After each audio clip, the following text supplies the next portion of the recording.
welcome back. Hopefully this is the last video. We'll see.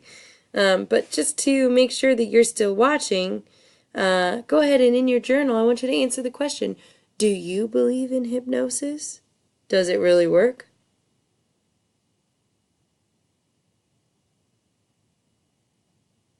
All right, hopefully that you can pause it if you need more time. Okay, hypnosis is a social interaction in which one person, the hypnotist, suggests to another, the subject, that certain perceptions, feelings, thoughts, or behaviors will simultaneously occur. So it's all about suggestibility, okay, with hypnosis. It's about suggestibility.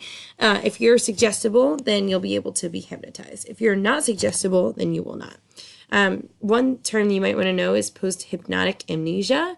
This is supposedly your inability to recall what you experienced during hypnosis, and it's influenced by the hypnotist's suggestion. So he or she can say, you will not remember, or you will remember, and then you will or you won't. So there have been lots of studies done about hypnosis, but you should know about post-hypnotic suggestions. This was one that was on your FRQ practice.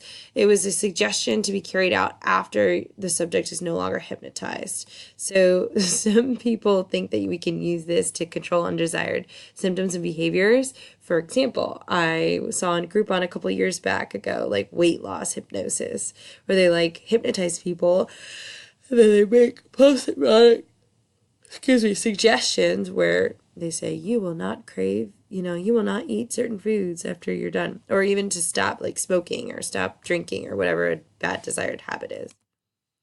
Disassociation is a split in consciousness, okay? So it allows some thoughts and behaviors to occur simultaneously with others, okay? So you can like know you're not a chicken and still like under hypnosis be a chicken, like at the same time. Like you can behave one way and think another way at the same time. Yeah, and then this hidden observer thing, this is Hilgard, and it talks about the hypnotized subject's awareness of experiences such as pain that go unreported during hypnosis. All right, so there's two theories for explaining hypnosis. One is this divided consciousness theory, and another is the social influence theory. Divided consciousness has to deal with disassociation, and it's a split in awareness. And then the social influence theory talks about they're so caught up in the role that they ignore everything else. Okay, so this is saying, how is attention diverted from this aversive odor? So she is so caught up in hypnosis and her role that she ignores it. Okay, we talked about drugs already in our drug PowerPoint, so you should know all of this stuff already. Okay, good. All right, here's that chart again. It's really important when I put it in two different PowerPoints. Okay, we are seeing an upward trend in marijuana. Go ahead and write in your journal, why do you think that we're seeing more and more marijuana use?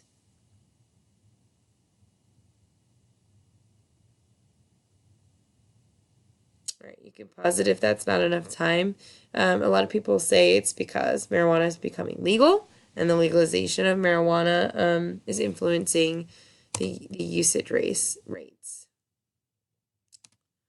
Okay, a near-death experience is considered an altered state of consciousness, and it's often reported with a close brush with death. So someone might see the light, or they might, feel like they're really close to death, and they kind of had this near-death experience. And they might even like hallucinate, like I said, see the light or hear, angels calling or whatever, and then they don't actually die, but then they remember this near-death experience. Dualism, okay, is the idea that the mind and the body are two distinct entities that actually just interact. Monism is the presumption that the mind and the body are different aspects of the same thing, just in case you hear these terms again. Well, and that's it. Okay. All right. So we did a lot on sensation in class. We did the whole wavelength thing and the amplitude thing with vision and with pitch, and we even did the kinesthetic sense and the vestibular sense and some on olfaction and gustation. And that stuff is really, really important. Excuse me, I'm yawning again. And you want to go back and review that before your test, as well as all of these videos and everything. For your terms quiz, you want to make sure that you have both Unit 4 and Unit 5 terms done. You can use both of those terms cards on your quiz. And remember that there is a mind map. It is extra credit. It's on Blackboard. You also have practice tests, and there's even, I think, some study guides in there, and various other things in Blackboard. So go into both the Unit 4 and the Unit 5 tab. You want to make sure you do a good job studying both units, because there are questions from both units on your test. And then for your FRQ, it's not necessarily going to be either one of the questions that we practiced. Those are just practice FRQs, so it could be anything. It could have any terms from any of the units. It will be more heavily weighted with terms from these units, but there might be some review terms on there as well. So the best way... Clearly, I'm not a late at night person. I'm more of a morning person because of my circadian rhythm.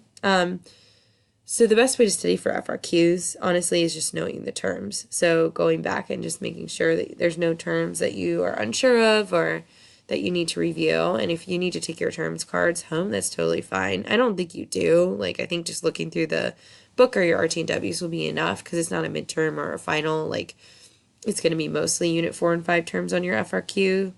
But just be prepared. Just be prepared for whatever on that. My email is hfbrown@fcps.edu. You can feel free to email me if you have questions. And you can also ask Miss Rogers as well. So, okay, I think that is officially the end of these videos. And by the time you're watching them, I will be competing on the international stage and hopefully doing well. So, wish me luck. All right, bye.